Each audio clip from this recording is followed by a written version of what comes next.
Bonjour, aujourd'hui nous allons réaliser des hamburgers. Les hamburgers au bacon. Ces hamburgers maison, nous allons commencer par faire les buns, le pain hamburger, qui est l'essence même d'un bon hamburger. Nous aurons besoin de farine, donc on va en prendre 250 grammes, donc je les ai déjà mis dans mon bassin. Nous aurons besoin de 3 g de sel, 3 g de sucre, 60 g de lait, 60 g d'eau, 25 g de beurre ramolli et 10 g de levure boulangère. Donc soit on prend de la levure de boulanger, comme ceci, soit on prend de la levure déshydratée et là on compte moitié de ce qu'on met en levure boulangère. Donc ce serait 5 g si on prenait de la levure déshydratée. Pour commencer, je vais faire chauffer le lait. Alors, j'ai fait tiédir mon lait. Je mets ma levure dedans que je vais mélanger. Dans mon cul de poule, je mets le sel, le sucre. Je mélange ma levure de façon à ce que ça fasse un mélange homogène et liquide.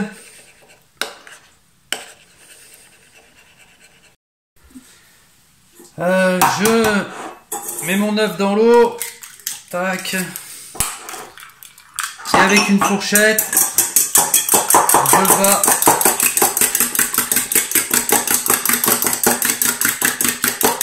impeccable. Tous mes liquides sont prêts.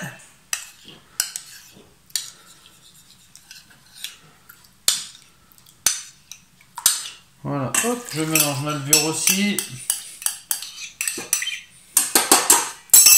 Et je mélange le tout. Voilà, impeccable. Maintenant, je prends mon batteur. Je mets mon bassin. Je mets mon bras. Tac, voilà, impeccable. J'enlève ce qui me gêne. Je mets doucement pour commencer à mélanger. Voilà, je mets tout dans mon batteur. Je le mets au ralenti. Voilà, pour commencer à mélanger. J'ajoute mes liquides. L'ensemble est bien pris. J'ajoute mon beurre en pommade. Et en petits morceaux.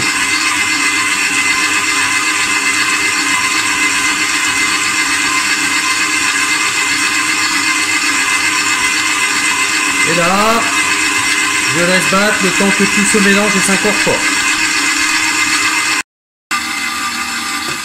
Tout est bien mélangé. Je regarde un petit peu la consistance de ma pâte. Là, je vois que ma pâte, elle coule un peu, elle colle un petit peu. Ce qui est assez normal, mais elle est quand même un petit peu trop molle. Donc, je vais rajouter un petit peu de farine.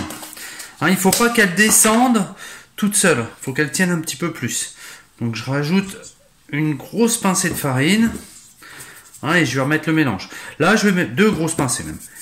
Et là, je vais la battre pendant environ 10 minutes. Le temps que le mélange soit bien homogène. Et puis, on regardera la constitution du gluten. J'accélère un petit peu. Voilà.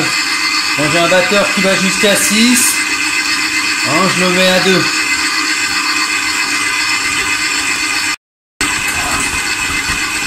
Alors, je regarde la consistance de ma pâte. Ok. Donc, si je regarde bien ma pâte sur le batteur, donc elle descend pas, la consistance est bien. Je vais mettre un tout petit peu de farine sur le bout des doigts. Donc, j'attrape un morceau de pâte et j'essaie de l'allonger. L'idée, c'est de voir s'il est assez élastique. Vous voyez, ça fait comme un ballon. Ouais, là, c'est pas mal. Donc, ça, c'est la constitution du gluten. Et ça montre que ma pâte, elle est assez jolie. Donc là, je vais l'arrêter. Donc ça fait environ 10 minutes en deuxième vitesse. Et je vais la mettre à reposer, à pointer 30 à 45 minutes. Hop.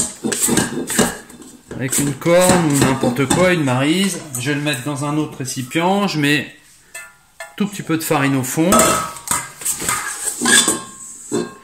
Voilà. Et je vais laisser ma pâte se reposer, se détendre, hein, comme on a créé pas mal d'élasticité. Donc là, on va la laisser se reposer, se détendre, pour pouvoir la travailler plus facilement. Je vais peut-être même la couvrir. Hein, je vais mettre un petit torchon humide dessus, hein, pour être sûr qu'elle croûte pas. Voilà, j'ai laissé pointer ma pâte une quarantaine de minutes. Donc du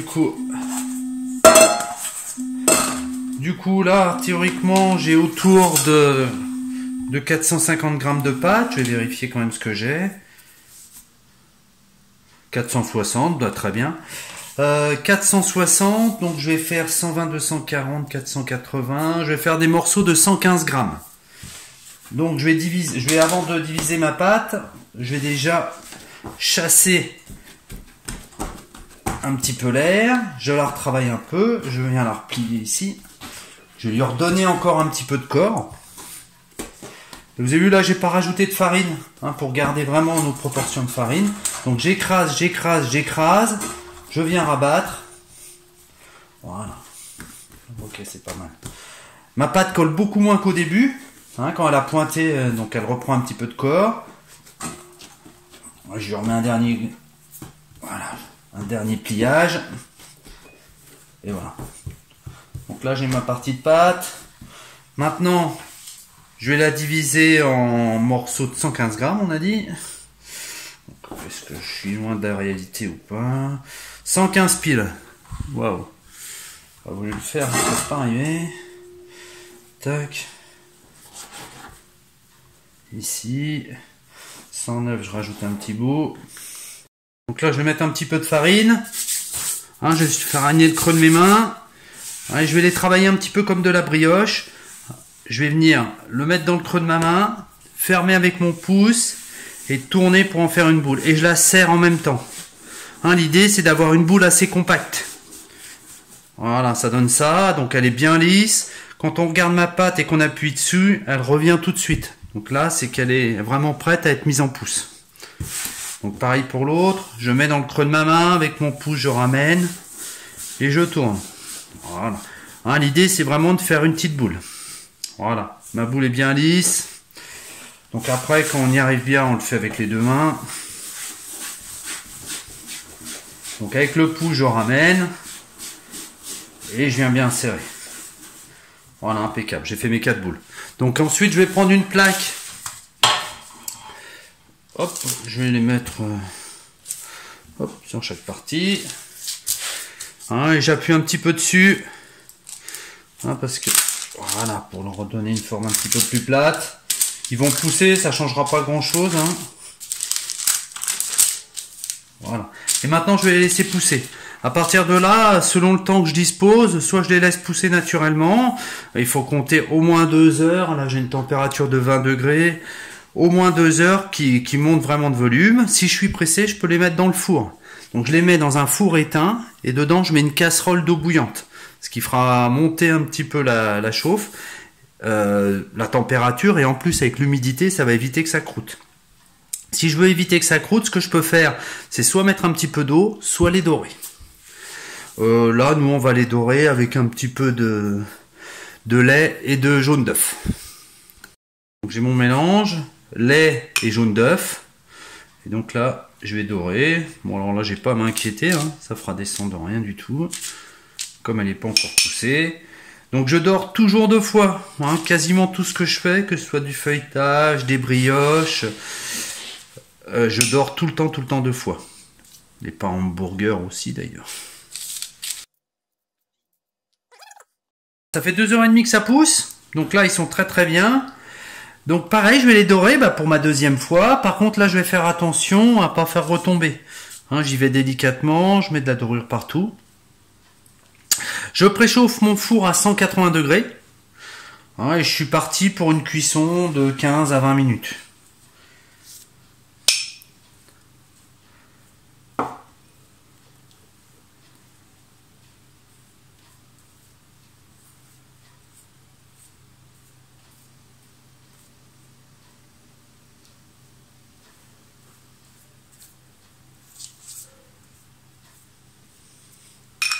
J'ai doré. Donc moi je vais choisir les graines de pavot. Donc j'hésite pas à en mettre, je suis assez généreux. J'en mets bien partout. Voilà, impeccable. Voilà, mes pains sont prêts. Dès que mon four est chaud, je les enfourne.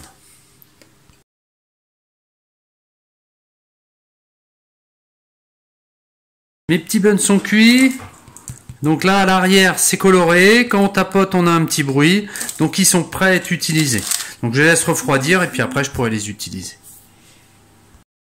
Mes hamburgers ont refroidi, ils sont encore tièdes, mais ça devrait aller. Donc je vais les ouvrir en deux. Hop, je vise bien avec un couteau aussi. Voilà, qu'on voit comment ils sont à l'intérieur. Et voilà. Voilà, on a une belle mie bien aérée. Ils vont être bien moelleux. Donc je vais les ouvrir tous. Comme ça, après, je vais pouvoir les préparer pour faire mes hamburgers. Au niveau de la garniture, nous aurons besoin d'un petit peu de salade, de bacon, 3 steaks hachés de 100 à 120 grammes, un petit oignon rouge, un cornichon aigre doux, donc qui a un petit goût sucré qui est assez sympathique, 3 petits fromages en carré, et en sauce, donc là j'opterai pour une bourguignonne et une sauce poivre. Donc j'ai coupé en deux mes hamburgers, je les mets à l'envers. Ensuite, je vais prendre mon bacon et je vais le faire revenir à la poêle. Un aller-retour rapide. Alors je les ai ouverts, je les ai mis à l'envers. Avec un pinceau, un petit peu d'huile d'olive, je les tamponne légèrement. Voilà, juste pour faire sécher un petit peu, mais pas trop.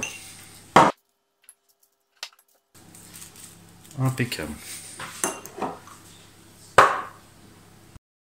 Pendant ce temps-là, je vais tailler mes oignons et mes cornichons. Donc l'oignon, je vais le laisser entier et je vais l'émincer assez finement. Voilà. Le but est d'avoir des petites rondelles.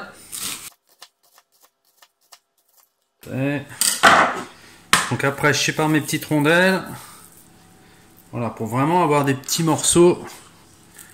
Voilà. Parfait ça.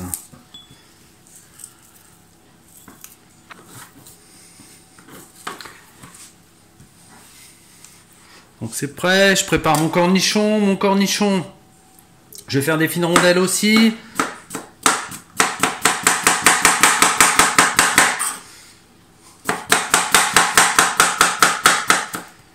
Pareil, que je disposerai à la dernière minute. Voilà, je les sépare bien et je les mets dans mon petit bol. Voilà, ma garniture est prête. Donc je vais préparer mon plan de travail. Donc je vais garder la même poêle où je vais faire revenir mon bacon, hein, ça donne un petit parfum. Et je vais faire revenir tout de suite mes steaks hachés. Simultanément, je vais remettre mes dessus au four. Je vais les mettre à four, je vais mettre un four à 200. Hein, pour que ça les grille un tout petit peu. Voilà, dès que ça va commencer à cuire, il faudra aller assez vite. Je vais déjà préparer mes assiettes. Je prépare mon plan de travail pour réceptionner ce qui arrivera du four. Mes petits oignons, mes sauces, je vais les ouvrir. Mes petites pochettes, je vais les préparer, je vais les ouvrir aussi. Voilà, ma mise en place est prête, j'ai mes sauces, j'ai mes cornichons, j'ai mes oignons, j'ai mon fromage, j'ai ma salade, mes assiettes sont prêtes. J'ai mis mes buns à griller un petit peu au four. Donc maintenant, je fais un recto verso rapide des steaks hachés. Donc recto verso, c'est juste histoire de faire colorer de chaque côté. Quand on les aime saignants, si on les aime bien cuits, un petit peu plus long. Buns du four, hein, juste avant de faire revenir de l'autre côté mon steak haché. Je fais juste un recto verso, ça y est, je les arrête. Hein, ils sont encore saignants, ils ont juste pris un petit peu de couleur. Sur mes fonds, alors je ne me plante pas, voilà, ils sont là. Je mets un petit peu d'oignon.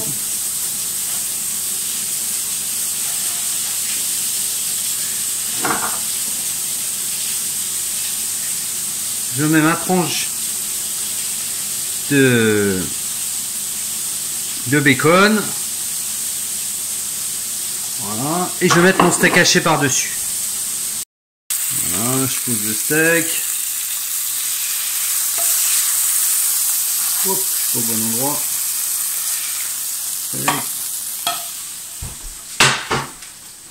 Sur ce steak, j'ajoute tout de suite mon fromage.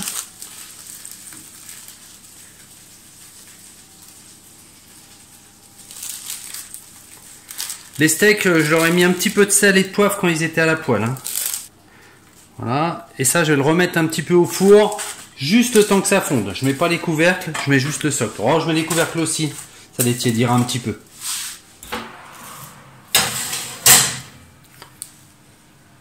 Une petite minute, tout n'est pas encore fondu, mais j'en profite pour sortir les dessus. Je mets quelques rondelles de cornichons sur chaque. Voilà. Et comme il a légèrement fondu, mais pas encore assez, ça leur permet de tenir. Et je le remets au four pendant 2 minutes. Hein, faut compter 3 minutes de cuisson environ. 3-4 minutes. Pendant ce temps-là, je vais préparer mes couvercles. Donc là, je vais en avoir un où je vais mettre de la bourguignonne. Donc j'étale, j'hésite pas à être généreux. L'avantage de faire comme ça, c'est que mon couvercle est déjà chaud. Hein, je suis généreux parce que j'en mets que de ce côté-là de la sauce. Et les autres, ils seront sauce poivre. Là, je suis peut-être un peu moins généreux parce qu'elle est un petit peu forte, ma sauce poivre. Voilà, l'objectif est vraiment de servir le plus chaud possible. Et donc, il faut vraiment préparer à l'avance. Et après que ça aille très très vite quand ça sort du four.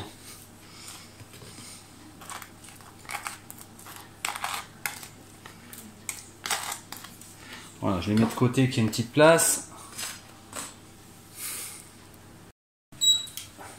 Impeccable. Donc je vais laisser 3 minutes. Donc là c'est cuit. La salade, je la mets froide. Hop, je pose un peu de salade dessus. Ce serait bien que je la mette sur le hamburger quand même. Voilà, et je referme par-dessus. Alors, ça c'est un poivre. Et encore un poivre. Je vais le mettre direct dans l'assiette et on peut servir.